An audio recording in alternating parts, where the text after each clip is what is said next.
All right, folks, how we doing tonight? How are we all doing? The music was by our former sidekick Undertow. If you check out soundcloud.com/nano_squid, you can see all the music he's got up. Good stuff. And also, if you enjoy the content tonight, you can check out streamlabs.com/the Bechtloff or paypal.me/the Bechtloff or send a YouTube super chat.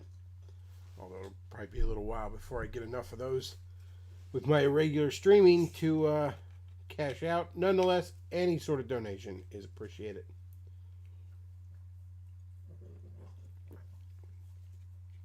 Oh, there's a fat retarded dog sitting right by me chewing on a cow rib. Hopefully he's not loud enough you can all hear him. Hey Danny, what you got there? Can I see that? Oh, that pisses him off. I just lean forward, kind of like I'm reaching towards it, and he gets up in a huff, walks about a foot away, and then lays down.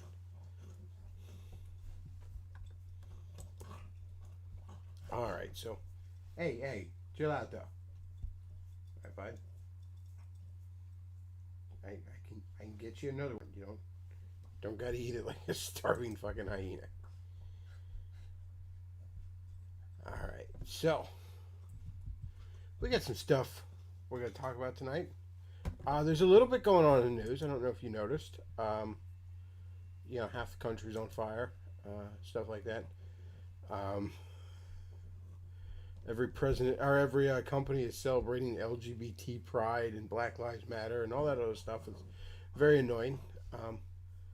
But hey, if you want some good old fashioned escapism, you could always play that new game, The Last of Us 2. I hear it's really good. All the critics love it. So surely it must be good. But we're going to watch some stuff. We're going to watch a little bit of stuff, folks. Talk about some stuff. Stuff going on. We're going to start off light. We're going to start off with a little bit of Deus Erini, the Supreme Sigma. Because why not? Let's see.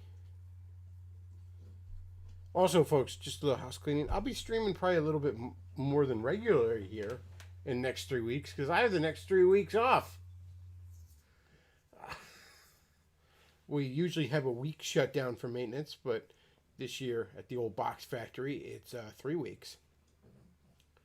So I don't go back to work until, what is it, like the 26th of July or something like that. Now I do have some stuff to do. You don't want to be bored because then you end up spending money, and I do got to watch my money. It's going to be a little tight. I'll have vacation this coming week, but then after that, I'll have to file unemployment for those 2 weeks, and that'll probably take a while, and it won't be as much as if I'd have worked. So, hey, them shekels right now would be greatly appreciated, by the way. Y'all pay pigs. Better have my money. But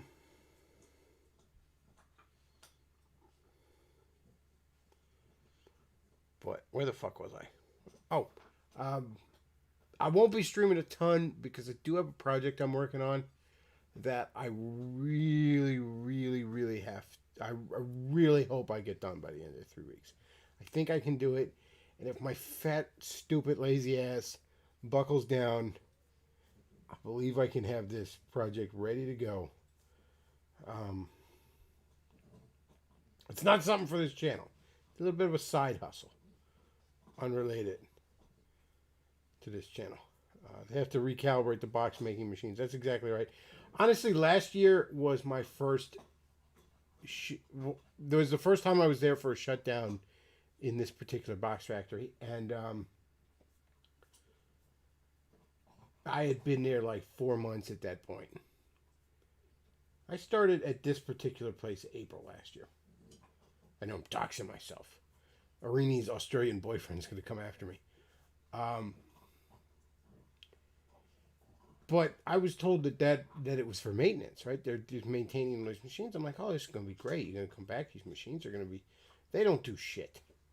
They don't do I don't know what the... I almost want to, like, sneak into that building and see what the fuck they're even doing during this time, because they don't do shit. But officially, in theory, this shutdown is for maintenance and cleaning purposes. But that's like in the same way that communism works in theory.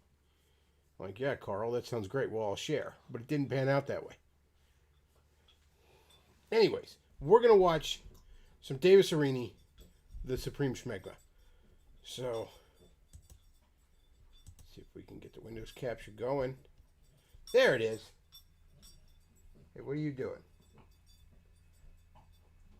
Sorry, folks, I'm distracted by a fat retard dog. Why did you take it behind the chair? I don't like when you go back there. You always get into trouble back there.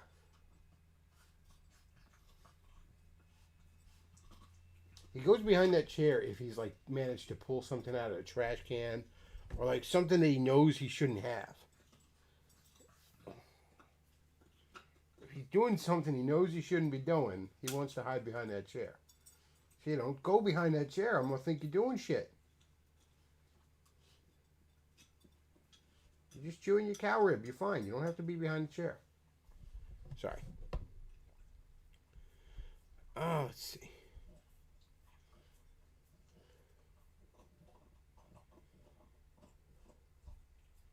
So, we're going to watch a couple of Arini videos here. A couple of these are pretty funny, and they're pretty short. I'm not going to waste a lot of time on it tonight. You don't... Sorry, I'm distracted by this idiot. Yeah, you're going to choke if you do it too fast, idiot.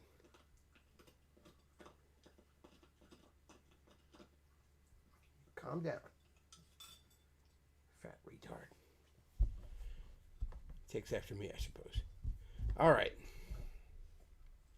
So this first video is Arini complains that people call him cringy. Oh God, saying that he's... Can we see this all right? All right. Move this a little bit over here. There we go. We can see this good now. Okay, so Arini complaining that people call him cringy with technical problems. You know, on one hand, I can't shit on him too much for the technical problems because Lord knows I don't know what I'm doing. But then again, I'm also not a big brain nibba who calls myself a filmmaker and thinks I should be king of Canada. So maybe a bit of a higher standard for this guy. All right, so this one I literally found fascinating. So we're going to watch this. Take photos.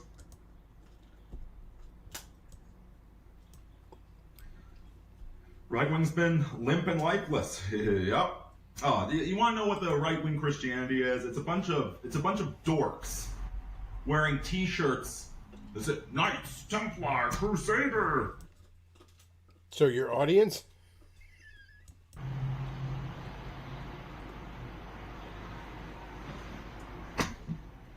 Yeah, but I'm cringe for owning like an actual sword and knowing how to use it.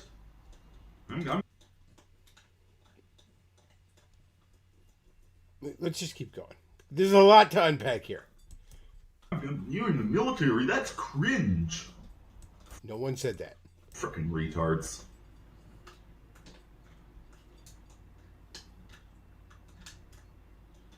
You know, it's really funny. You're talking about the gaslighting in the media. It's like the...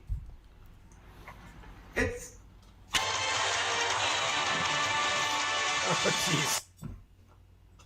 I have headphones in, that sucks. Somebody just do that? Yes, Anonymous is What Legion. Fresh hell is this?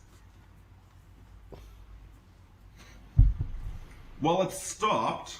Let me mute this thing. Are you muted? Yeah, you are muted. A little bit of gray in the beard there, buddy.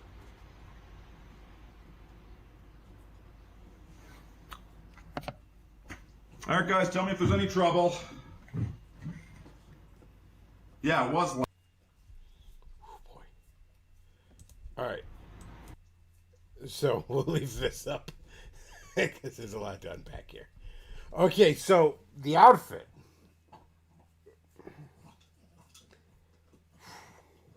It's not even bad. I don't even think it's bad. Okay, I'm gonna make fun of him because the internet, we goof on people. I really don't think it's bad. However,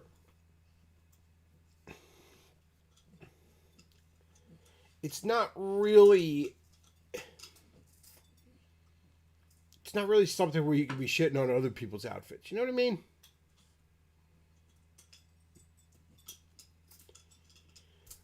Because he's kind of got that, like, it looks like in like a movie when somebody's like retired to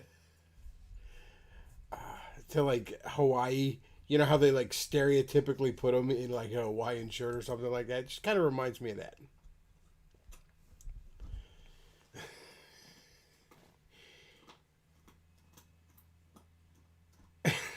Reading wants us knowing about his anime stash. Is that where that song comes from? I don't know. I don't watch Goop Tunes, so I couldn't tell you. Um,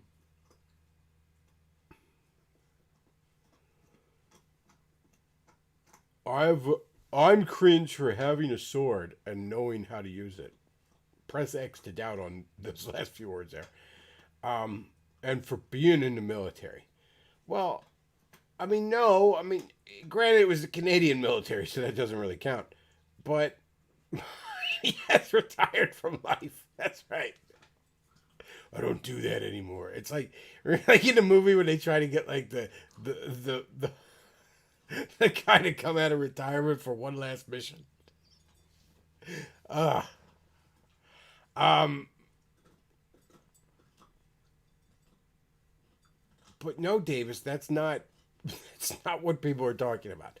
And this is the kind of thing where it's like, do you think he doesn't know why people laugh at him? Or is he like purposely misrepresenting it? Does he just not comprehend what, because people spell it out plainly for him?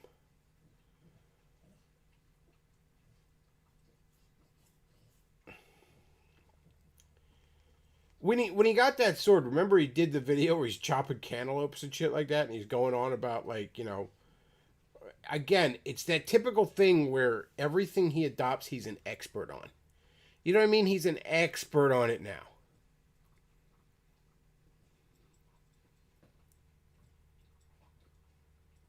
Like the guy that just bought a gun a week ago, and now he's the gun guy. Remember when Davis was a saxophone player? Jesus? Thank you very much for the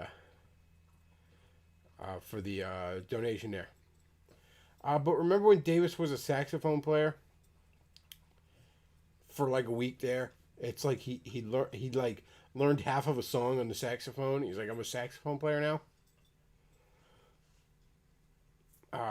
Conan the Destroyer, $10. Davis bought a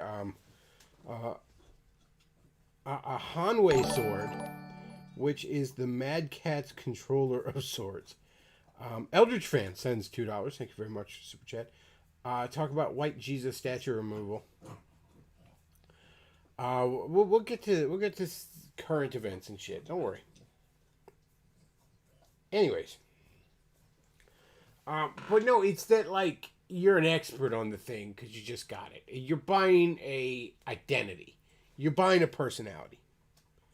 That's what's cringe about it. Also, like in that video where he's like chopping a cantaloupes, he says, "I got a sword in accordance with scripture."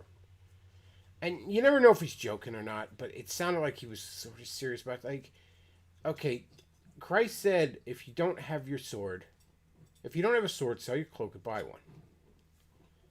Again, though, you kind of have to look at the context of such a thing. Translate it to today, that would be more like, if you don't have a gun, sell your Xbox and buy one. Have a basic weapon for self-defense. That's just responsibility. These days, that's a gun. I don't believe Davis owns any guns. Maybe he does. I remember he used to like shoot with guns all the time, but he's not like waving them around anymore. So I wonder if he even still has them, or maybe he's not allowed to have them up in that fucking tundra hellscape of Canada. I don't know. But like, it didn't say buy a stupid, impractical antiquated weapon that you have for show. Get a switchblade. Get a handgun. Okay? But again, there's nothing wrong with owning a sword. If you think a sword is cool, fine. But you understand that here's what you don't get, Davis. Your sword sitting behind you is basically on the same moral level. I mean, you pick on me for it, I'll use me as an example. It's on the same moral level as, like, some fucking Mega Man action figures I have on my bookshelf. It is something you bought because you thought it looked cool.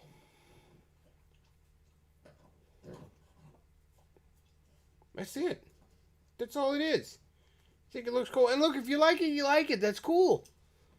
Like, I'm fine with it. Nobody's saying you're cringe because you have a sword.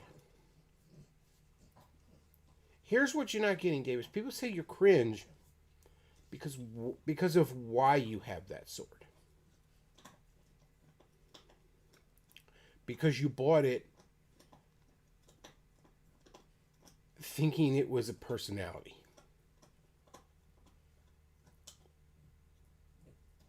That's why it's cringe. Same thing with your skull over there.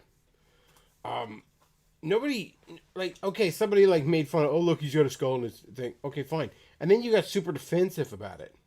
And people poked at it more because they knew it pissed you off. But part of why people poked at it, aside from the fact that it was working, is that you have a plastic skull on your bookshelf because you think it looks cool. Fine. That's fine. But you can't just admit, I thought it looked cool. You got to be like, it's my memento mori. It's you gotta philosophize it of how you're an elegant man of culture because you bought a plastic skull that you thought looked cool. No, you just bought a plastic skull that you thought looked cool. Therein lies the point, Davis. Guy like me, a big old dorky chud spurg like me, I don't own any of the dorky shit I own for pretentious reasons or even hipster reasons or whatever. I don't own it because it's like, oh, this is my person. No, I just think it looks cool. I like Spider-Man, so I get a Spider-Man action figure on the bookshelf. I like the Ninja Turtles when I was a kid. I have a Ninja Turtles action figure on the bookshelf. You know, it's just dumb shit I like. You know, I love Mario Kart. I see cool looking Mario Kart Hot Wheels at the store. Oh, that would look cool on the shelf. I'd have more of it, but I don't have enough shelf space. You know what I mean? But I just think it looks cool. It doesn't make me a man of culture or any of that other stuff. It's not my personality.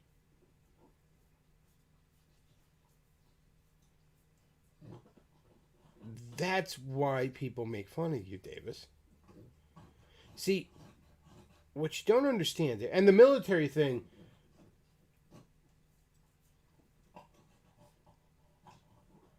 I lived through the Bush years. I was an adult through the Bush years, into politics. And I remember seeing a whole lot of shitbags hide behind their uniform, hide behind their service. Try to imagine that their having been in the military means I should take them seriously and kiss their ass. And Davis, you do that.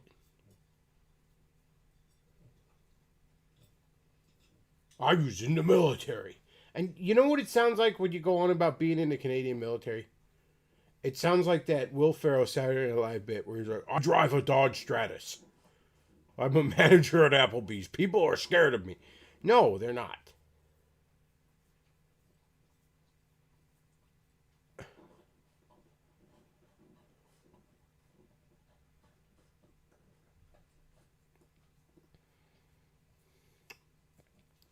Somebody says, my fun ex-girlfriend left 2 decorative foam skulls they're cool looking. I'm not Hamlet or something. Exactly.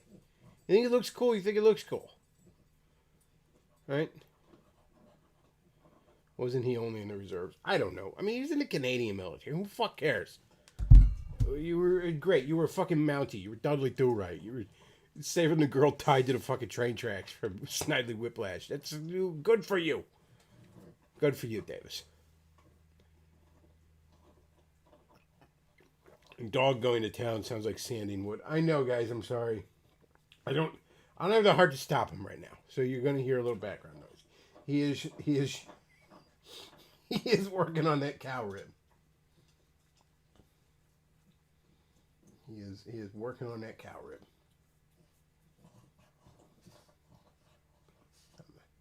Hey Danny, can I see that cow rib? Can I see it? He gets up.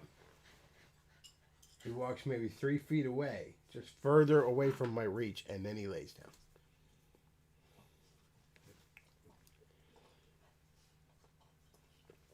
But yeah, Davis, see, here's what it boils down to, Davis. I'm going to help you out here. I'm helping you out, buddy. All right? People aren't making fun of your skull. They're not making fun of your sword. They're not making fun of your service.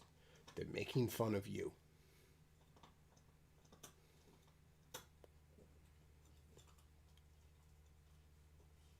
Because you're pretentious and insufferable. Those surface things are just easy surface things that they latch onto. And as for the kids in Deus Vult t-shirts, I don't know, Davis. That's your scene, not mine. I ain't no trad.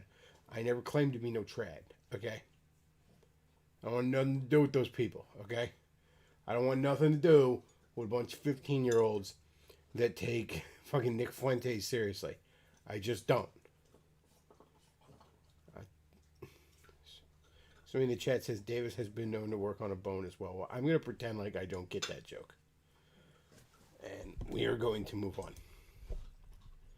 We have another little video here I want to watch. And then we're going to move on to some more substantive topics.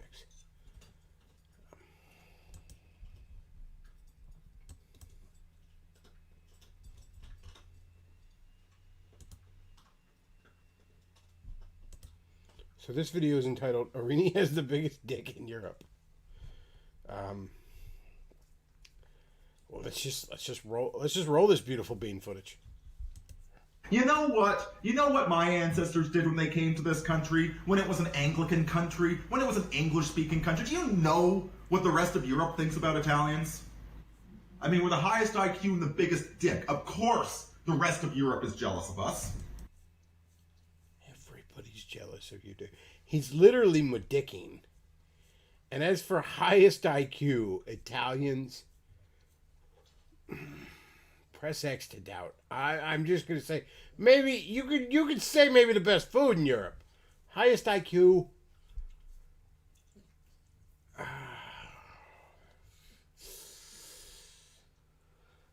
You know, there's a line in a movie about where Sicilians respond from that I don't believe YouTube would appreciate me repeating, but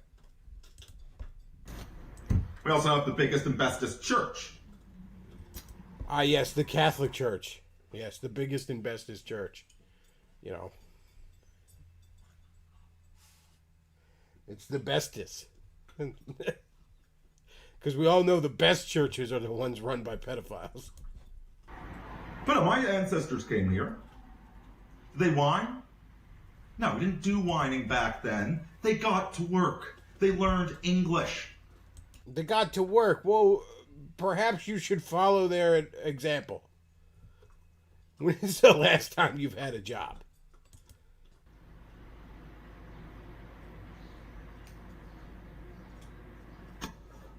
But no, we got... All right.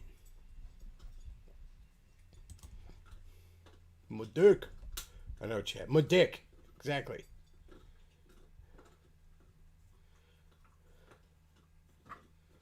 My dick.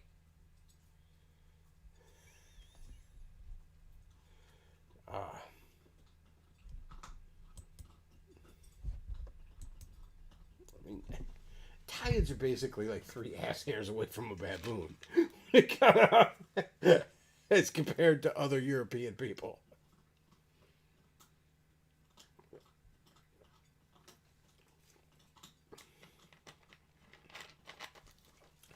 So, moving on, some other topics we got tonight. I got a little text message earlier this week. I get a lot of text messages from political things. And,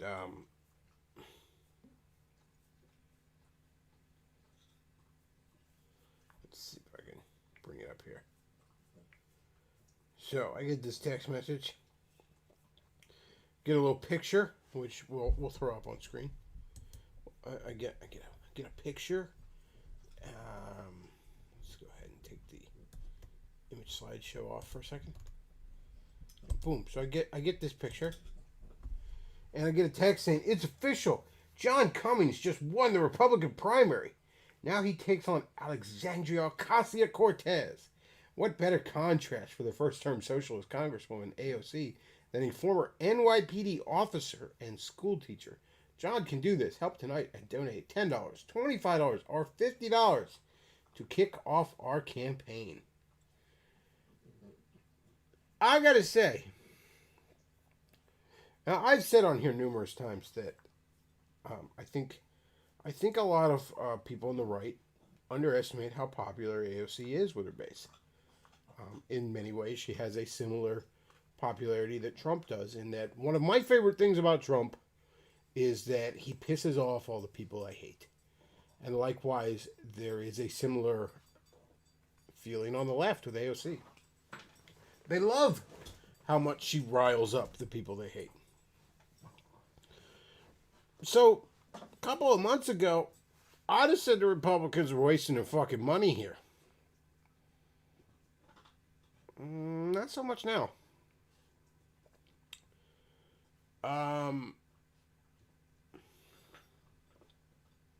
Dude might have a shot now. All this dumb riot shit. After the riots in '92, the Rodney King shit, LA and New York saw their first Republican mayors in decades. Somebody says, what are the odds Cummings is just running to ask Cortez for feed pics? That's pretty fucking funny. To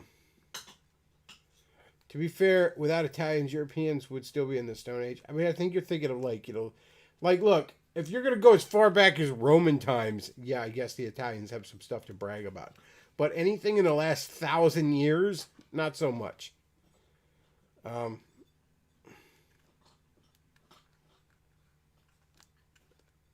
So yeah, remember, I'm the guy that said on here numerous times that people on the right underestimate how popular she is. They underestimate her. They have a certain blind spot when it comes to her. It's similar to how people on the left thought everybody hated Trump. Nobody liked Trump. Trump didn't have a chance. Everybody laughs at Trump. Well, it's kind of because you're in your bubble. And there's a similar thing there when it comes to people on the right versus AOC. That said, though, now with the way these riots and shit like that, and the lockdown and all this other bullshit, he might have a shot. And I mean, telling me he's a former NYPD cop and teacher, neither one of those things endears him to me. So I'm not like Team fucking Cummings, okay? I really am kind of trying to look at this as a bit of a dispassionate, just observing the horse race of it. But he might have a shot.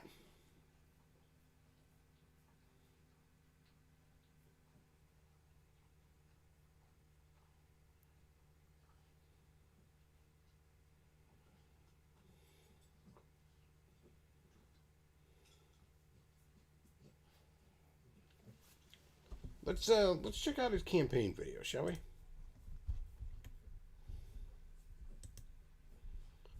All right. Let's go into Windows Capture. All right, so this is although I guess this isn't a campaign video, this is current news. Okay, so I don't know anything about this news source. Maybe it's good, maybe it's not. Meet John Cummings, the Catholic school teacher running for Congress. Okay.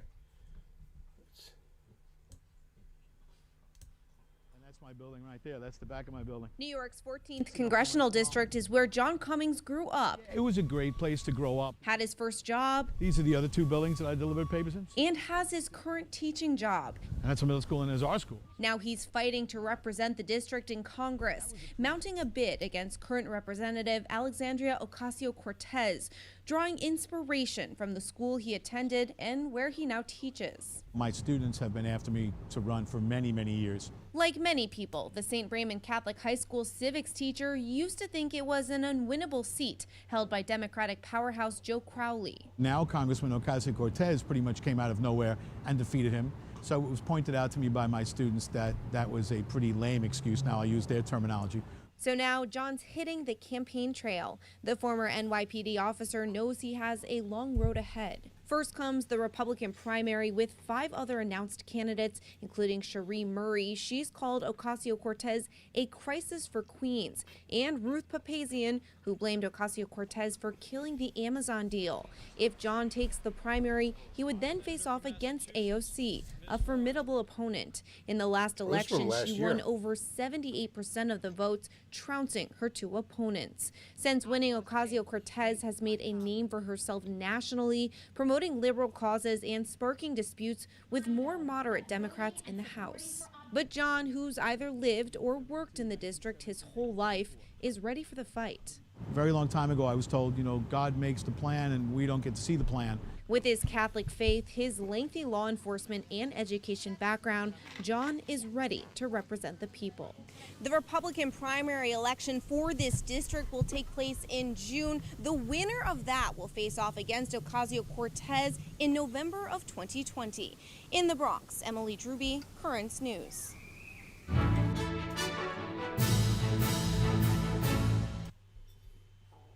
I think this is like a Christian thing because it looked like there was a Jesus fish on our microphone. I never heard of this thing.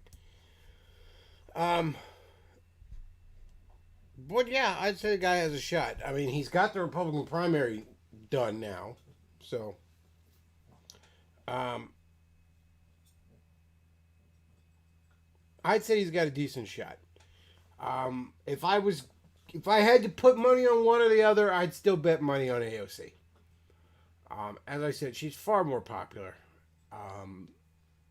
than people understand. But, I don't know. How badly have the riots affected that area? I think would be a good question. I'm not really familiar with how badly the riots affected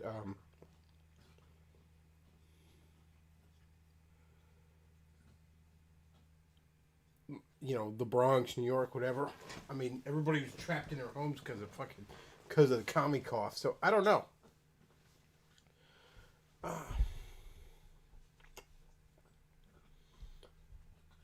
But maybe. I'll say maybe he's got a decent shot. If not for the riots, I'd say the Republicans are outright wasting their money, even running against her. Oh, we're gonna get her. No, you're not.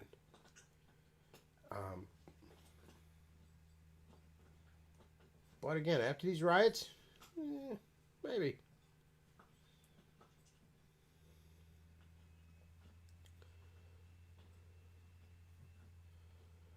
Let's see.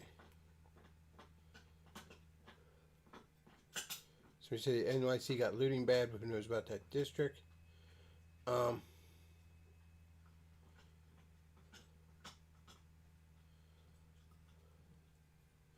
She says, I wonder when politicians will learn to just run hot women and stick talking points in their mouths. Kind of like the political version of e-thoughts. Oh, speaking of e-thoughts, have you heard Lauren Southern's back, folks? She's, apparently she's got a black baby now, and she's back as a centrist. Good Lord.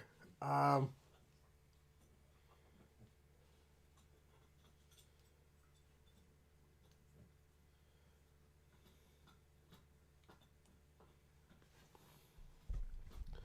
right, let's see.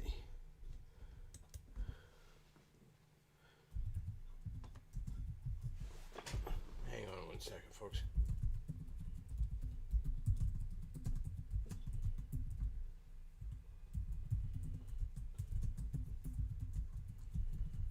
Seeing if Luke wants to hop on. Let's see. He will appeal to Catholics and pious Latinos and Caribbeans, saying riots but no Eucharist. I mean, the Catholic thing in New York is probably very popular. Like I said, he's got a shot. He says, I was always somewhat suspicious of Lauren Southern, TBH. I've hated Lauren Southern since well before it was cool.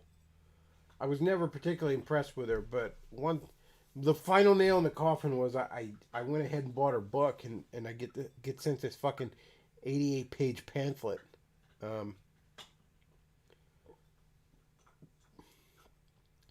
Bechtloff is free to flee to my ranch in Argentina, though. Well, thank you very much for the offer. You know, always nice to have options.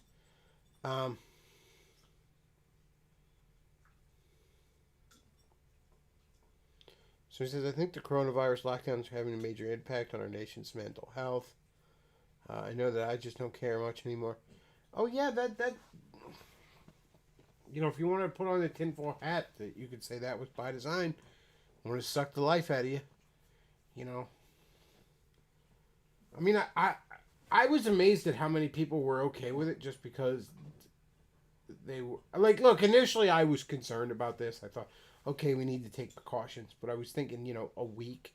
And then we see how the hospitals are doing and maybe ease up if we can. You know, none of this dumb bullshit. But there's people like, no, stay locked up. Because they're fucking loser neats who never leave their basement.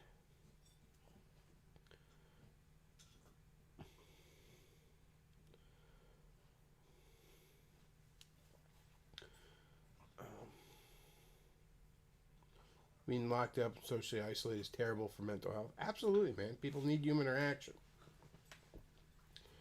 Like, I've had people that, well, you know, we could set it up so people get their food delivered and all this. There's they don't have to. It's like, no, people, it doesn't matter how comfortable you make the cage. People don't like feeling like a caged animal.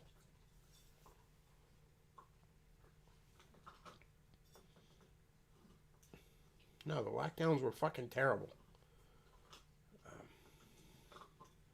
So, exactly, chat. So scared of mortality, they won't live.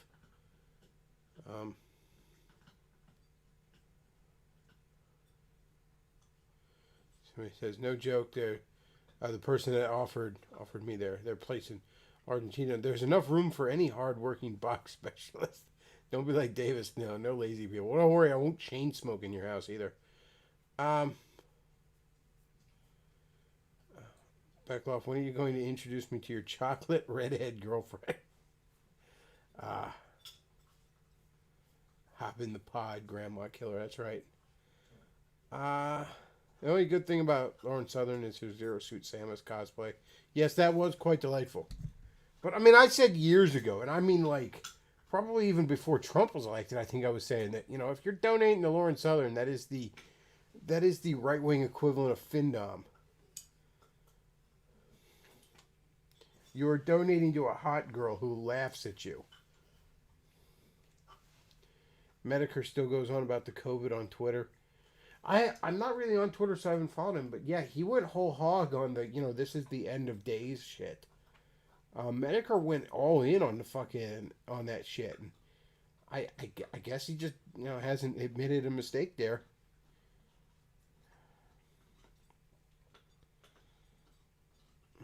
Oh! We got some other good news, folks. We got some other good news.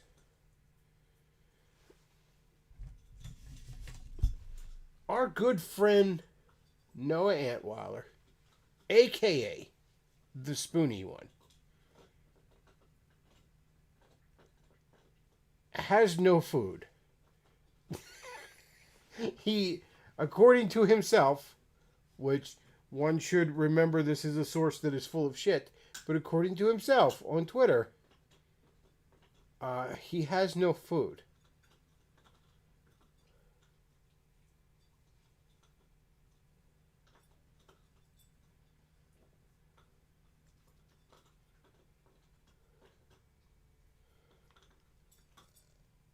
let's see if we can bring up his Twitter. I want to actually bring up what the fuck. What is it? The Spoonie one? Is that it? Because I know there's like a parody account. I really don't want to get it mixed up with the parody account. But I swear this was the real Spoonie saying this. Okay.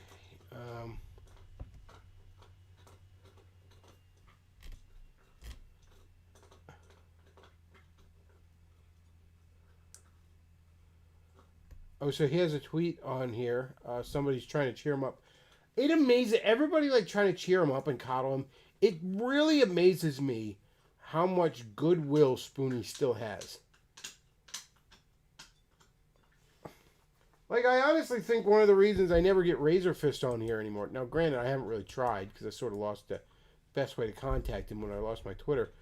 But, like, even then he was sort of giving me the cold shoulder a little bit. And I really think it was because of how hard I went on Spoonie. Could have been something else. Could have been nothing. Maybe I was seeing things. Who the fuck knows? But, like, Razor Fist defends the fuck out of Spoonie. Which I really don't get because it's like, Razor Fist, you know, Spoonie would line you up against a wall if he could. You know, you evil Trump supporter. He would line you right up against a wall if he could.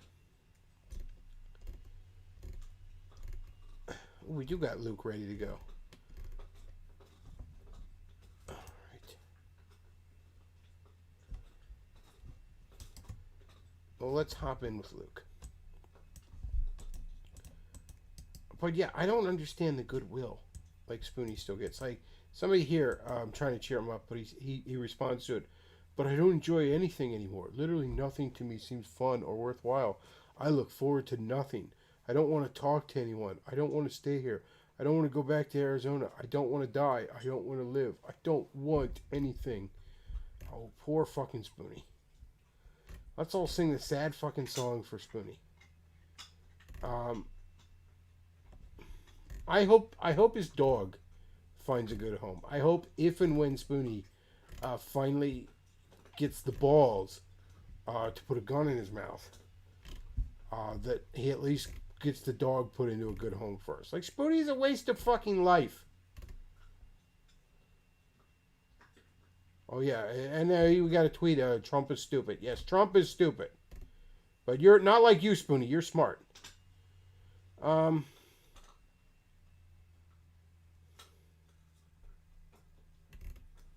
see if I can find it. Fuck.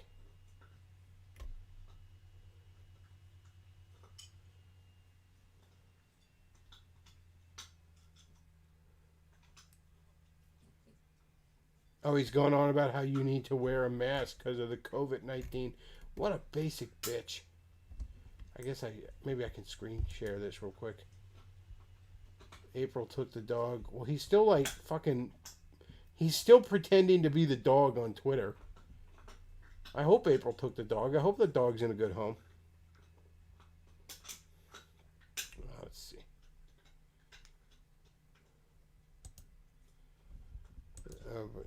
Yeah. Look, COVID-19. Oh, it's going to kill us all. Like...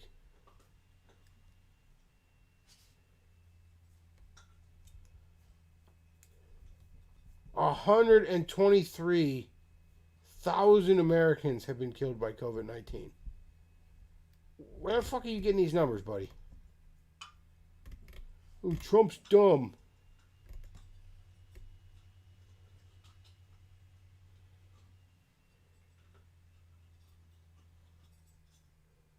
God.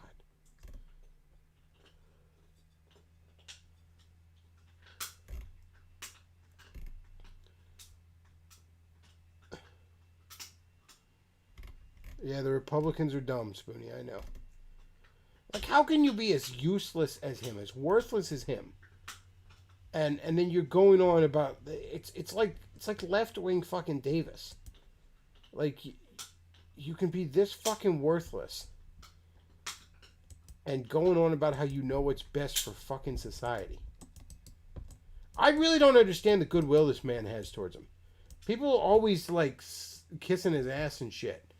Oh, poor Spoonie. Poor Spoonie. Not poor Spoonie. Fuck Spoonie. Spoonie is a piece of shit. Spoonie deserves everything that's coming from him. Anyways, I'm not going to scroll through his whole sewer pipe of a tweet of a timeline.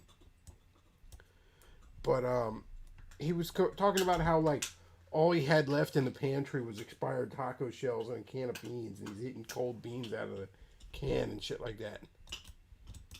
All because he won't get a job. Let's go ahead and join Luke in the hangout. Anyways, I'm not gonna... Uh-oh, there's Luke. How's it going, Luke?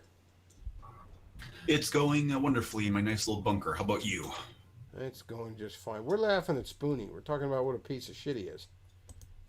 Oh, really? What has he done this time? He's done something new. Well, he's on Twitter complaining about how depressed he is, and then he's talking about how the Republicans are dumb because they don't believe that the COVID will kill us all, and Trump is dumb, not smart like Spoonie. And, you know, if you believe in God, you're dumb.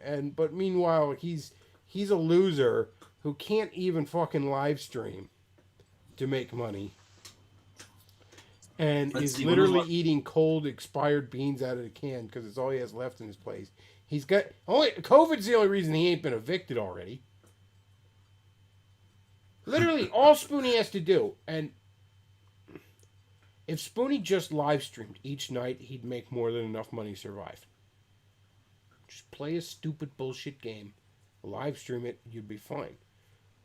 He doesn't even have to make videos anymore. But he won't even do that. And you know what? That's good.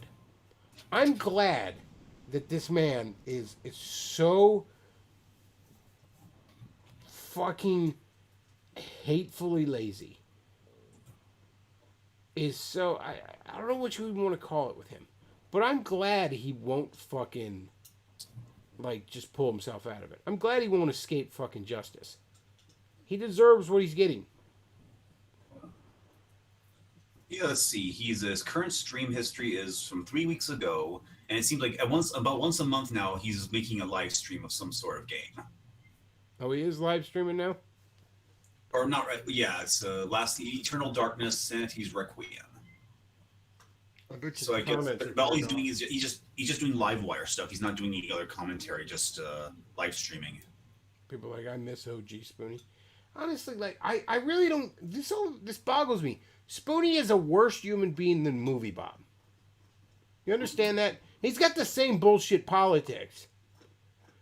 He's got the same SJW horse shit. And Spoonie should know better because the SJW mob came for him once. But at least Movie Bob has a bit of a fucking work ethic. At least Movie Bob does his fucking job and makes videos. I don't understand why people are still like shedding a tear for this fucking loser. Why? Because he made you laugh a decade ago? Like, yeah, I once thought he was cool too, but yeah, like, I can't even go back and watch his old videos.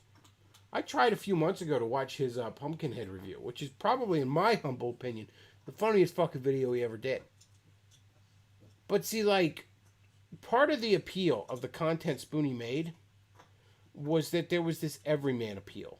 It felt like hearing your buddy sit on the couch bitching about movies, right? But that appeal is gone once I know what an utterly reprehensible shithead you are. It's gone. I mean, say what you will about Doug Walker, and Doug Walker's most likely a piece of shit. Certainly the people around him that run his company are pieces of shit. But Doug Walker, when he's not doing screechy fucking annoying skits, actually is capable of some really solid and insightful film reviews.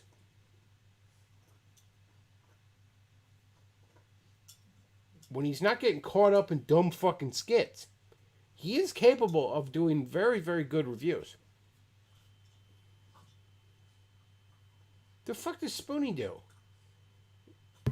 Fucking cries about Ultima because he's mentally broken?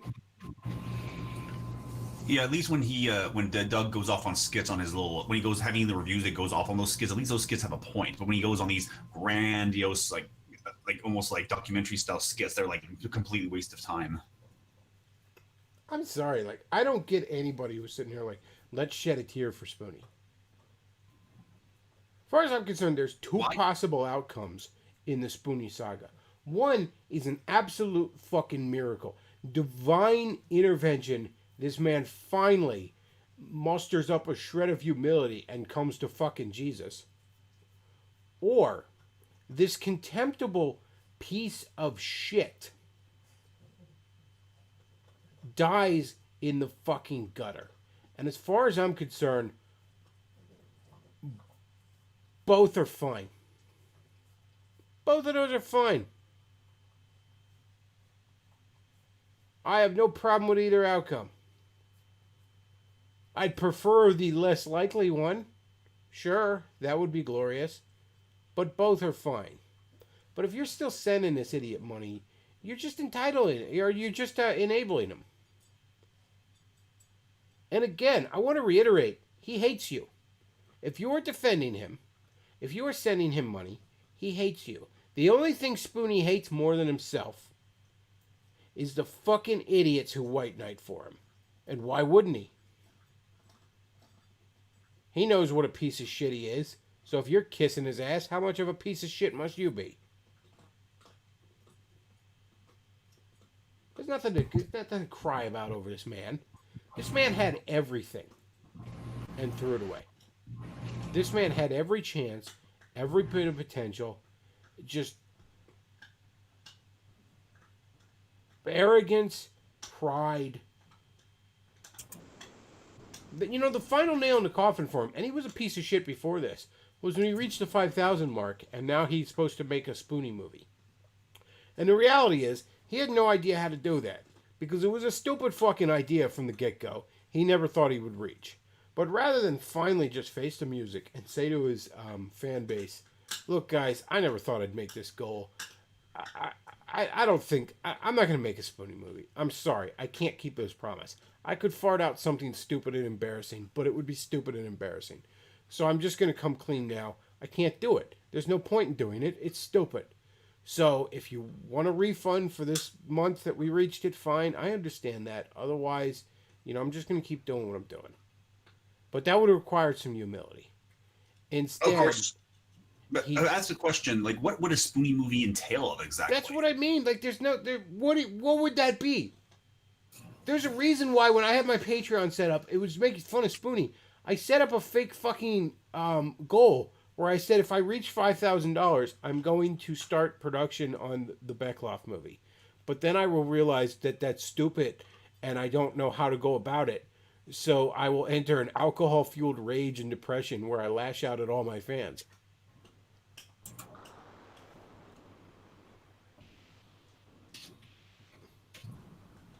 Yeah, not very good accomplishment there. Let's see, his Patreon still says making silly movies. How much is he making? Let's see, $350 a month. Who is sending him that? That's unreal. That's unreal to me. And you're still probably making a few extra bucks. Whatever. Oh yeah, 104 people still paying to it. 104 people still paying to him. Those 104 people are worse than him. I don't understand it. I don't get it. It's literally something I don't understand. It's kind of the Star Wars of reviewers. Like, I don't understand how Star Wars stayed so popular for so long when it hasn't had a good movie since 1983. I don't understand that. Finally, the Disney was so bad it damn near killed it. But I didn't even think that would happen. I don't understand how anyone born after like 1975, or let's be real, let's say 1970. Anyone born after 1970, I don't know. No. I'll anyone born after 1980, how are they still a Star Wars fan? You know what I mean? Like, unless you were like 6, 7, 8, 10, 9, 10, whatever, when those movies were out in the theater, how are you this big of a fucking Star Wars fan? It's just something that I've never understood. Like, yeah, they were good movies, the first 3. But how do people stay? How did it inspire such goodwill that it could be dog shit for way longer than it was ever good, and people still love it? Likewise, how has Spoonie inspired such goodwill that this man could be one of the most hateful, contemptible pieces of shit on the internet, openly despising his own fans, and still everyone wants to kiss his ass because he made you laugh in 2009? I don't get it, guys.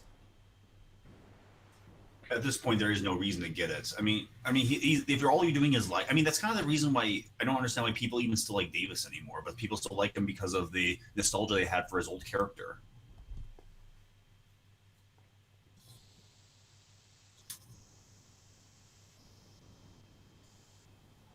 I don't understand it. And again, there's something deeply upsets me about somebody treating their fan base like shit. That honestly fucking upsets me. Like, if you can't be grateful for your own fucking fans, what a hateful piece of shit you are.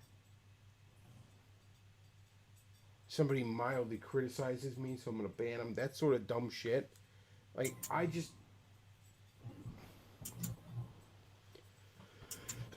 I've banned 2 people off my fucking Discord before, and one of them was a temporary ban, and I didn't even like doing it.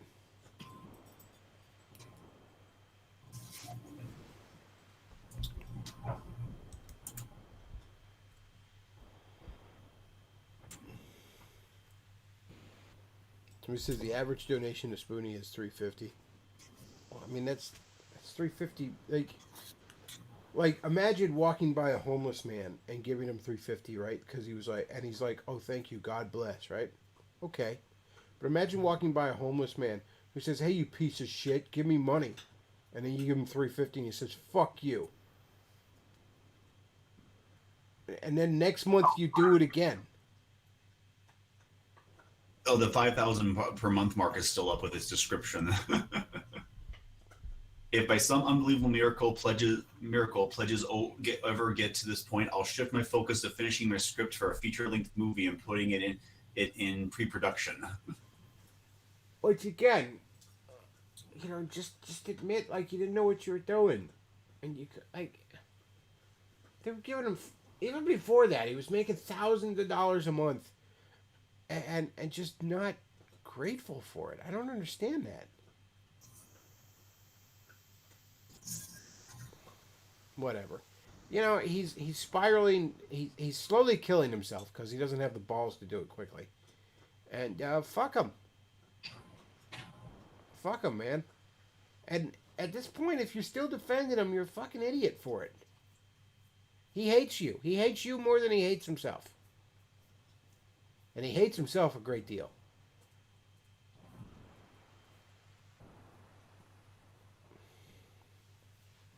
So yeah, fuck him.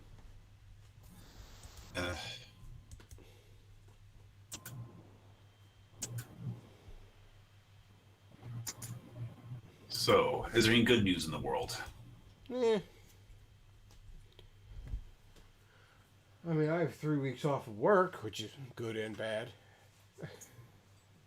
Oh yeah, apparently this is like in pop culture. Well, everything's political now. I know it's more fun to talk about pop culture stuff, but since politics is poisoning pop culture, the guy who invented and voiced Cleveland from Family Guy is stepping down. Yeah, I saw that, and this is the new thing. We're not going to have non-white people, or we're not going to have white people voice non-white people, like The Simpsons. And The Simpsons got rid of Apu a while ago, but now they're saying the same thing. But like, everybody. Well, first of all, nobody watches The Simpsons anymore.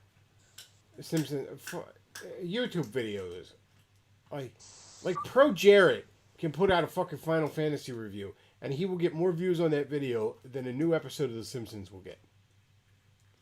The Simpsons, last I checked, averages about 5 million viewers, which boggles my mind how there's 5 million people that are still watching that trash fire. But Angry Video Game Nerd can get like 6 million views on a fucking video. You know what I mean? They're just boring. I mean, I tried watching Family Guy a couple of days ago, and there's just nothing interesting about it. Family Guy, I think, is still okay. It's nothing like I don't care if I miss it at this point, but if I'm like, yeah, check out some Family Guy, you know what I mean, on demand, it's okay. It's still good for a laugh. And there's this element where like Seth MacFarlane wants the show to be canceled. So there is this element you can pick up on where he's very purposely fucking with the audience. That once you realize that, it's extremely fucking funny. It's like being in on an Andy Kaufman joke, you know what I mean? That said, though, Family Guy peaked years and years ago. Probably well over a decade ago. But it is nowhere near as bad as The Simpsons is. Which is a shame because I would say the first, let's say 7 or 8 seasons of The Simpsons, if it would have ended around there, that would have been the best show on television. At least up until that point. The best thing ever on television. I used to argue with my dad, like, back, when I was in, like, 8th or 9th grade, trying to argue that, like, The Simpsons is the best show ever on television. And my dad, the boomer that he was, said the Andy Griffin Show was the best show ever on television. I'm like, no. You ever try to watch the Andy Griffin Show? That show sucked. I know it's considered this classic. It sucked. Don Knotts is moderately funny. Other than that show was garbage. Okay, there was no plots anywhere in that show. Like, fucking Aunt B or whatever the fuck her name is made a pie. That's like the plot to an episode of the Andy Griffith Show. There's no conflict. Therefore, there's no story. But that rant aside, first 8 or 9 seasons of The Simpsons. There's a channel, by the way, called The Real Jims on YouTube. He does a lot of Simpsons stuff, and he's done season retrospectives. I think he's up to season 7 now. And it kind of reminded me, because it's so easy to forget these days, just how good The Simpsons was. My God, that show was amazing. And groundbreaking, trailblazing. I mean, in many respects, we owe the boom of adult animation to it. You know what I mean? Yeah. What good that is now. Yeah, for better or worse. I mean, but stuff like Rick and Morty, Aqua Teen Hunger Force, Family Guy, American Dad. Just going through the list. Fucking South Park. South Park's buried its dick in the dirt a while ago, but for a while, South Park was amazing. And we owe all that shit to The Simpsons. But I gotta say, like, after about season 8, The Simpsons was a steady downhill decline. It was still watchable for a while. And the movie was pretty decent. But that was probably the last fucking hurrah for that show being really good. And that was 2007. I'll never forget. I want to say it was around 2010, 2011. But I remember The Simpsons is coming on one Sunday night. And I thought, and I hadn't watched it in years at that point. I thought, you know what? Maybe it's like a Saturday Night Live thing where it's been on long enough that it goes through a bad period and gets good again. Because Saturday Night Live used to have that, where it had like ups and downs, you know what I mean? I thought, I'd give it a shot. So I watched an episode of Simpsons that night. And it starts off great. It starts off where like, somehow Homer ends up becoming Krusty's new assistant, right? And then like, they're going to travel with Krusty, and Homer's going to take Bart with him. And I thought, well, we got the makings for a great episode right here. Krusty the Clown hanging out with Homer, with Bart riding his sidekick. The best Simpsons episodes in the Simpsons Golden Age was Homer with Bart as his sidekick. Like, Bart-centered episodes tend to get, like, too annoying, but Homer with Bart as his sidekick are some of the best fucking moments of that show. So I'm sitting there like, all right, so we got Krusty, we got Homer, and we got Bart riding sidekick. Oh, man, we might be having a great episode of The Simpsons. And then they immediately, like, turn the focus to Lisa Goes to Music Camp. And all the kids at music camp are played by the cast of Glee. That's the episode? That was, yeah. And the Homer, Krusty, Bart stuff is not focused on almost at all. Oh. So, think about that. A Lisa episode. In the golden age of The Simpsons, Lisa episodes were fucking weak. And that was before she became hyper obnoxious fucking liberal vegan. Okay? And then it's like, yeah, we're going to do a musical episode with Lisa, and the cast of Glee is going to guest star. Like, does this episode come with a dildo for me to sit on? Because this is as gay as cum on a mustache.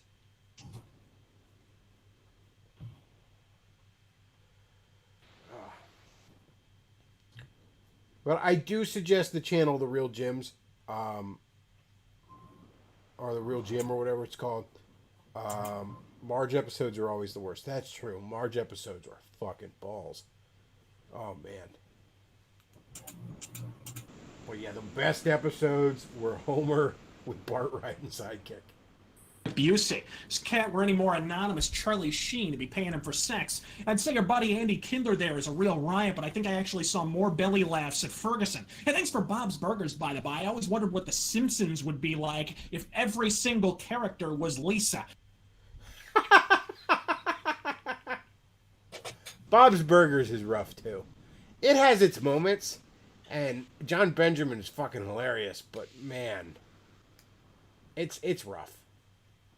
There's some really talented people working on this show, but I can't get through it. Would it kill them to actually have girls doing the girl voices? I mean, that's just my personal pet peeve, but just a little annoying that everyone sounds like they're being played by a guy. Not to sound too much like the girl who does the voice of the daughter that wears the rabbit ears is actually very funny. And that character is decently funny in that show. But you know what character sucks the life out of Bob's Burgers for me? The mom, to a little bit of extent. But the oldest daughter, oh my god, that is insufferable. Like, basically every fucking scene with her is anti-humor. And I mean that literally. Like, you know, like anti-humor where it's like you're purposely being so unfunny that it comes around to being funny again. You know what I mean? Mm-hmm. When done well, that can be amazing. But the problem is if that doesn't land, then you're just stuck with painfully unfunny. You know what I mean? If you don't quite push it far enough, you end up with, instead of Eric Andre stuff, you end up with Tim and Eric stuff. You know what I mean? You end up with like, I hate this, and I wish death upon the people who I'm looking at. You know what I mean? And that's the oldest daughter on Bob's Burgers. Yeah. Like, occasionally it lands and you laugh your ass off, but most of the time you're just looking at it like, fuck this bitch. Go back to Bob or the girl with the rabbit ears. Oh yeah, the girl with rabbit ears played by Kristen Sakal, and she's a longtime actress. I mean, if for those who don't know who she is, she's played the dinosaur, the Triceratops in Toy Story. And even the son can be funny. I find like with the kids on Bob's Burgers, if it's like the girl with the rabbit ears and like the son, they almost have like a David Spade, Chris Farley thing where they just have this really great, like the fat dumb guy with the smart character kind of thing. It can be pretty funny at times. And Bob's funny, but that's just because John Benjamin's funny. By the way, did you know John Benjamin was originally considered to do the voice of Rocket Raccoon in the Marvel movies? They ended up going with Bradley Cooper just because, you know, nowadays too many voice acting roles go to famous people instead of real voice actors, which is fucking a shame. You know what I mean? Like, Bradley Cooper's fine, and it is a good Rocket Raccoon, but I'm sorry, John Benjamin as Rocket Raccoon would have been fucking amazing. Which is actually kind of the problem with the whole banning people because they're not the race of the character they're playing. Because I always like what Mark Hamill said about voice acting when he was doing the Joker. He loves voiceover animation because no one can see you, because the things you do in voice animation you would never do in real life. A lot of the animated movies started this trend of working voice actors out in favor of just regular actors that people recognize. And it really did do a lot of damage. Like, is there any reason Angelina Jolie should have been in Kung Fu Panda, for example? Other than the fact that people knew who Angelina Jolie was at the time. You know what I mean? Like, there's so many great voice actors, you know, that just don't get enough work anymore.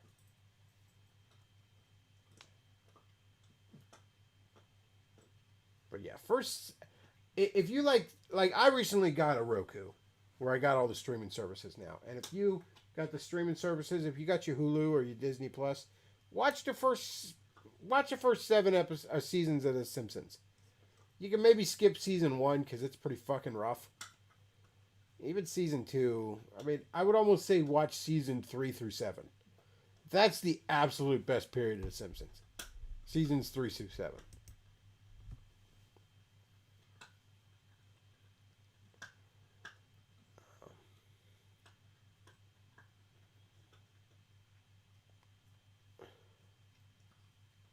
So he said John Benjamin would have just been Archer Rocket Raccoon.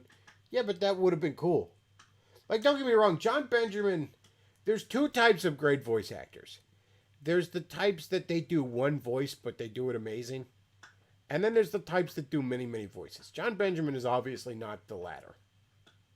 You know, he's not a Phil Lamar or a Billy West or a Nancy Cartwright or one of those types. You know, Mel Blanc back in the day, he's not one of those. But John Benjamin's voice is just really fucking cool.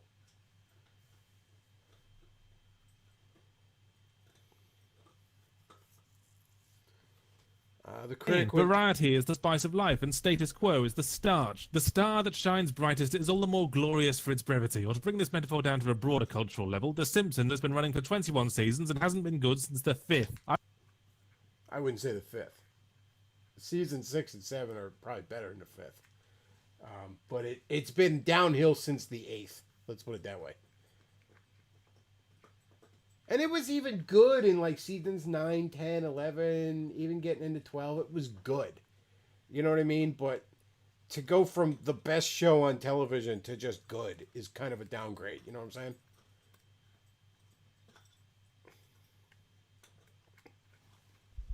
saying? Somebody mentioned The Critic in the chat. The Critic was an amazing show. So he says, Bechtloff, thoughts on King of the Hill? I really, really liked King of the Hill when it first came out, but I don't know, man. King of the Hill, I definitely see why people love it, but at the same time, there's certain characters in it that Peggy and Hank, honestly, are the worst parts of King of the Hill for me. I like Bobby, and I like the fucking grandpa, and I like Dale, and I like fucking Boomhauer. I love the supporting cast in King of the Hill, but Peggy and Hank themselves, not as much. I can understand why people really love that show, though, and I'm not going to act like it hasn't made me laugh several times. It's just not necessarily something, you know, I'd binge watch or something like that.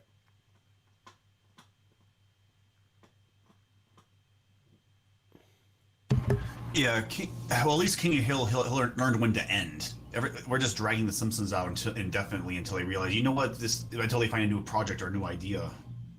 And you know, with Disney owning them, they will never fucking cancel it. They will beat this thing to fucking death. To fucking death.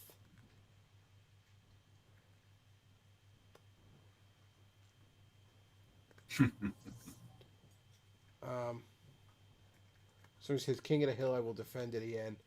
Like I said, I don't dislike King of the Hill. It's just, it's not something I ever got into. You know what I mean?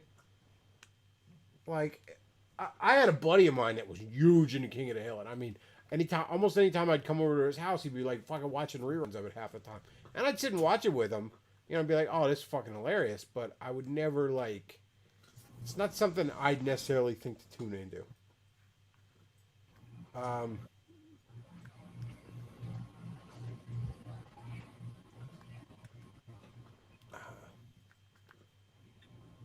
Somebody says, Simpsons make me appreciate Seinfeld the more for ending the show when he did.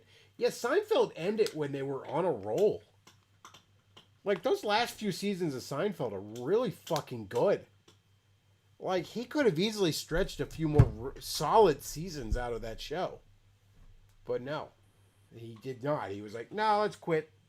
We've all made a cajillion dollars. Was that just the reason they just quit, because they didn't want to run it all too long? Yeah, that Jerry Seinfeld supposedly said, no, let us end this show on while we're really, really good. Let's not end the show because we started to suck. And yeah, I mean he was making stupid amounts of money and walked away from it. But at the same time, I almost don't understand why more people don't do that. Because, like, how much money do you need? You know what I mean? Like, don't get me wrong. I love money. Everybody loves having money. Having money's fucking great. You can buy shit. You know what I mean? Like, money is life. You know what I mean? It really is. I know that's not the most spiritual sounding fucking thing in the world. Oh, you love money. Well, you tried living without it? Shit sucks, yo. Like, it's just, you need money. But at a certain point, I really would kind of be like, I don't need any more money. You know what I'm saying? Like, if I had just $2 million sitting in my fucking checking account right now, Luke, I wouldn't even have the super chats turned on if I felt like streaming. You know what I mean? Like, don't get me wrong. I'd love super chats now. Like, please send me super chats, folks. Because I can assure you, I ain't got no fucking $2 million in my checking account. But if I did, do you think I'd really give a shit? If, like, I mean, yeah, I guess I would say thank you if you sent me $10. But do you think I'd really give much of a shit? I mean, can you spend, I mean, honestly, at your current living, could you even spend $1 million in your lifetime? I mean,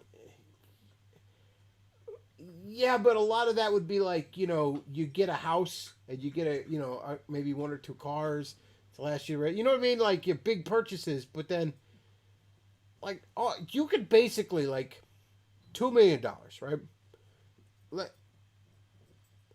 Let's just go with the Powerball, right? Let's say I won a low Powerball drawing where after taxes and fees, I'm walking away with, let's say, 11 million, right? Because, you know, usually the taxes and the fees and that sort of stuff, you're taking half your fucking jackpot. So I got $11 million in my checking account right now. Let's just say, hypothetically. You think I'd still be like, I need more money? Why? What the fuck do you need more money for? You know what I mean? Like, you take that money, you get yourself a nice house where the property taxes are low, get yourself a paid off little fucking shitbox, you know, Ford economy fucking indestructible thing that's going to last you 10, 15 years easy. You know, maybe you buy some dumb goofy shit. Who wouldn't? And then like, you know, you got a few million and you just put it in a decent fucking bank account with, you know, 3 or 4% interest or something. And trust me, when you got that amount of money, they'll give you good interest rates. And then boom, you just fucking live off the interest and you just chill, you just coast. Like, what the fuck do you need more money for? You know what I mean? Like, yeah, I understand that hustle, that hunger when you're hungry. You know what I mean? But at a certain point, wouldn't it become more about the projects themselves than making the money? You know what I mean? Yeah. And that's what I don't understand with some of these guys. I don't understand the mindset of keep the Simpsons go. I mean, I guess there's the corporation behind it, but, like, I don't understand the mindset of let's keep the Simpsons going forever and ruin it. I mean, how old would some of these characters be right now? I mean, Homer technically shouldn't even be alive. Like, realistically speaking. I mean, Bart should be my age at this point. Homer should be in his 60s, if not 70s. Assuming he didn't die of a heart attack. You know?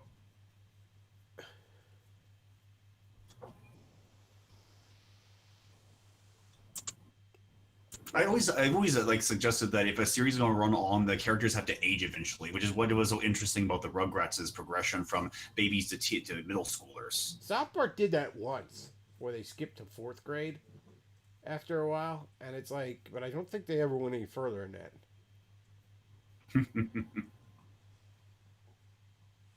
Honestly, when I was a kid and getting into, like, Marvel, one of the things I really liked was those characters had aged to some extent and had a, you know, Spider-Man started out as a teenager and was now, you know, in his mid to late 20s. You know what I mean? Like, about 10 to 15 years had passed in universe, even if it was, decades outside of universe. But I liked that. I liked that they had a history and you know what I mean? Yeah, makes them feel more realistic. I mean, I don't necessarily want to read about Spider-Man in a fucking nursing home, but I do like reading about a fully adult Spider-Man, you know? And yeah, honestly, the only thing that would make The Simpsons fresh again would be aging the characters up at this point. But even that probably wouldn't work because, I mean, The Simpsons was funny back in the day because it had balls. And nobody has fucking balls now. So... notice that that's what's happened. That's what I think this story is really about. It doesn't matter if you never grow up, or at least if you think you can never grow up, change catches us all. Let's see. But yeah, I don't understand that. Like getting back to this, Seinfeld. Like, they were making millions of dollars an episode, right? So they obviously had a fucking fortune. So why destroy the legacy of this thing you created so that you can have 60 million instead of 50 million in your bank account? Like, who cares? You know what I mean? Why? I don't get that with people. I don't get, But it keeps people working. It keeps them busy, and corporations like to keep people busy. I mean, I understand wanting to keep busy and do new projects, but then, like, do new projects, move on to other shit, produce, direct. You know what I mean? Like, I mean, we could invoke some nefarious, like, a Bilderberg conspiracy theory about how they're trying to dumb us down, but it could be just laziness.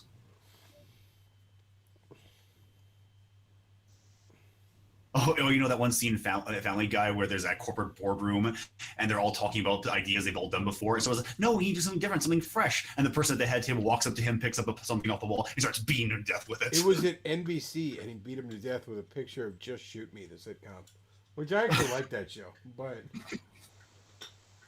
yeah, they were like pitching like sitcoms. This was like late '90s, because Family Guy is that old, and they were like, how about a show about a girl in the city trying to make her way? It's like, gee, okay.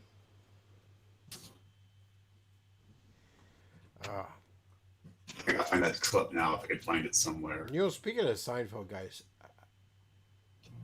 and speaking of adult animation, fucking Duckman, man.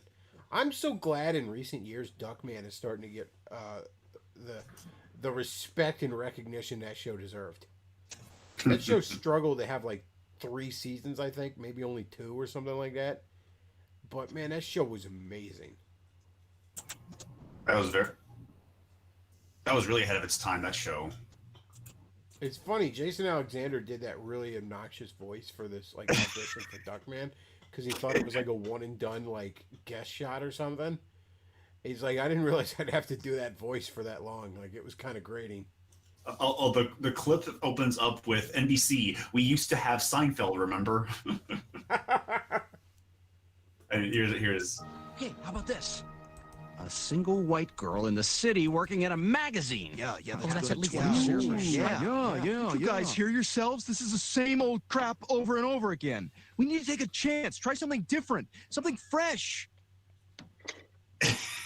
He methodically gets up and picks up the wall.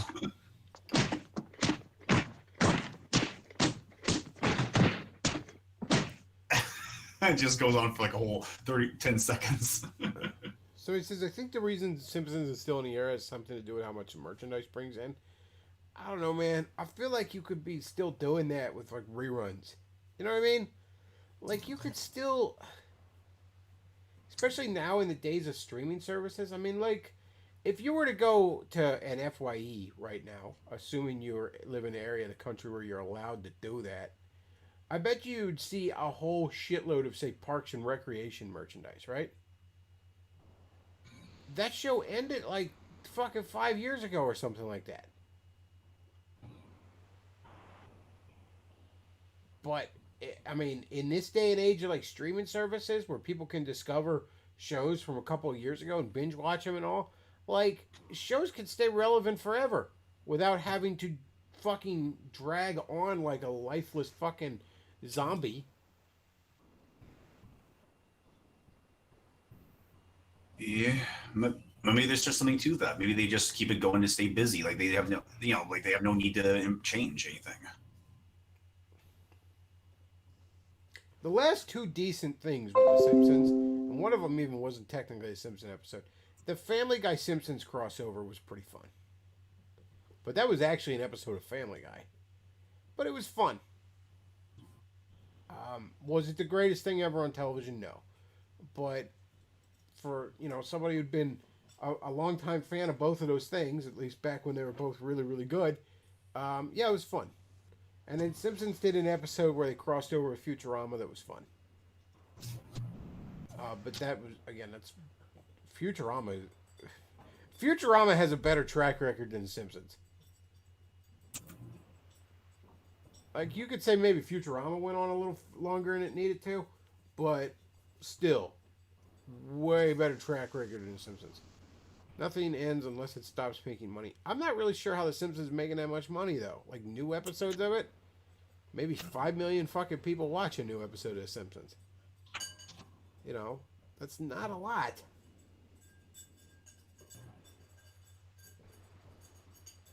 What are you doing over there?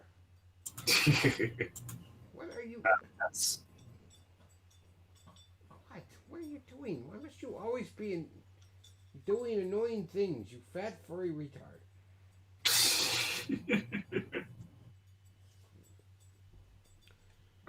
He's fussing. He probably wants to go out. He's bored. Maybe I'll go ahead and wrap this up. We went on for an hour and 30 some odd minutes. Probably wrap this up then. Folks, if you enjoy the content I put out, do consider supporting the show. We got paypal.me/thebechtloff, streamlabs.com/thebechtloff. If you send a super chat through Streamlabs, even when I'm not live, I will see it when I am live and read it. Somebody asked me what I thought about Matt Groening's Netflix show Disenchanted. I didn't care for it. I didn't. I'm not entirely sure why, but it just didn't land. You can basically, yeah. I tried to watch it, but honestly, you could just skip it. You could skip right through it and not miss anything. Although it only gets interesting at the very beginning and the very end of each season. Everything else, because the whole thing really is just filler. There's a show called pardon me. I got up way earlier than normal today. There's a show called Crossing Swords on Hulu that's pretty funny. It's like it's by one of the guys that does Robot Chicken. It's like stop motion animated with like, what do they call those, like little people or something? Those little like toys that like preschoolers would play with. But it's like a medieval comedy. It's like R-rated, raunchy comedy. It's funny. I've seen a few episodes of it. Oh, I caught the first couple episodes of Doom Patrol over on DC Universe. That was pretty decent. Enjoying that so far. I'm caught up on Harley Quinn. I did not like how we ended season 2. Spoilers if you haven't seen it and you care. But they broke up Kite Man and Poison Ivy, and now Poison Ivy hooked up with Harley Quinn. And look, I know they shove the queer shit down everyone's throat these days, and that gets annoying. I don't necessarily have a problem with Harley Quinn and Poison Ivy hooking up, because that's something that's been pretty much implied, if not outright stated, in their characters since the fucking cartoon in the early 90s, alright? I'm not bothered by those two hooking up. What bothers me about it is that the Kite Man and Poison Ivy fucking relationship was the most endearing part of that show. Now, I will say that Kite Man fucking blows it off with Poison Ivy. He gets sick of her shit and tells her to get fucked. Which I did like that. I did like that Kite Man fucking... Kite Man's the one that walks away, motherfucker. Like, good for you, Kite Man. Good for you. That said, though, their relationship was the single most endearing part of that show. So, didn't particularly like how season 2 ended. If they do a season 3, I don't know that I might check it out because I have the streaming service. But I'm not necessarily really, really amped for it. Let me put it that way. Season 1 of Harley Quinn's pretty fucking funny. But I didn't like how season 2 ended. I'm a couple episodes into Doom Patrol. I'm enjoying it so far. I'm probably going to check out Stargirl. But there's some good stuff on these streaming services. Like, yeah, there's a bunch of shit, but just find the good stuff and enjoy it. Like, I don't know. I never want to be one of those guys that just looks for... Like, there's too many guys, that, you know, people on YouTube and shit like that, they make their career out of looking for reasons to be mad about it. You know what I mean? It's like, why the fuck you want to do that? Remember when everyone was up in arms about fucking Big Mouth on Netflix? They're sexualizing children. It's like, this is a show about kids that are going through puberty and how awkward and ridiculous that is. And look, I don't know, I haven't seen the show. Maybe it's not fucking funny. But it's not necessarily sexualizing them. First of all, the cartoons are drawn in some ugly-ass way that you'd have to be a mental patient to jack off to them. But people that go on about it with sexualizing children, I got news for you. 13-year-olds are horny. Sorry to tell you this, but, and I'm not saying they should be doing anything about that, but 13-year-olds, puberty is kicked in, they're fucking horny. Alright? Don't we on the right like to say, oh, we face the uncomfortable truths, we don't give in to pretty lies? That's what every race realist blog likes to fucking say. Well, I got news for you. You know? If you have a 13-year-old son, there's a reason he comes home from school and makes a beeline for the bathroom. And then comes out 5 minutes later, seems a lot less stressed. It ain't, I'll give you a hint. It ain't because he had to take a shit. I'm sorry to break that to you. He was, as the old joke say, he wasn't doing a number 2, he's doing a number 3. All right. Thoughts on Bojack Horseman? I have not watched Bojack Horseman. That's honestly something I should give a shot. I will say, though, Bojack Horseman suffers from what I like to call the Rick and Morty syndrome, in that its fan base is insufferable. Like, Bojack Horseman is much like Rick and Morty. It's the kind of show that Davis Arinis of the world watch and is like, this is so deep. Like, they latch onto it. They take the pathetic character and, like, idolize him. But that said, though, I have heard it's pretty good. I'll probably check it out at some point. Like I said, I switched to the streaming services, and for the first time in a while, I'm actually interested in some shows. So, somebody check Kite Man. Hell yeah. You're damn right. I'd be quite happy if Kite Man got a fucking spin-off from the Harley Quinn show. But honestly, I've never understood the whole appeal of Poison Ivy even having a relationship because, I mean, doesn't she just hate humanity in general for destroying plants? Yes, but, like, there's something interesting about, like, somebody gets past that and just, you know what I mean? There's something interesting about, like, even despite that, like, her relationship with Kite Man was amazing to me. That was so, like, how she was so self-conscious about it at first, and like on one level you want to be like, yeah, Kite Man, like, Poison Ivy's too good for Kite Man because she's hot, but she's also a fucked up bitch. So on one level, like, Kite Man's almost too good for her. You know what I mean? Like, it's this weird relationship where, like, in one way, each of them is too good for the other. And it was very endearing. I honestly, like, Harley Quinn in season 2 is by far the least interesting part of Harley Quinn's show for me. That's not a good sign. That said, though, I did enjoy season 2. I did enjoy it. Was it as good as season 1? Oh, no. Even the ending aside, it wasn't as good as season 1. But it's good. Again, though, you gotta take it as the humor thing. You can't take it too seriously because it is basically an R-rated Venture Brothers. in its style. You know what I mean? Mm-hmm.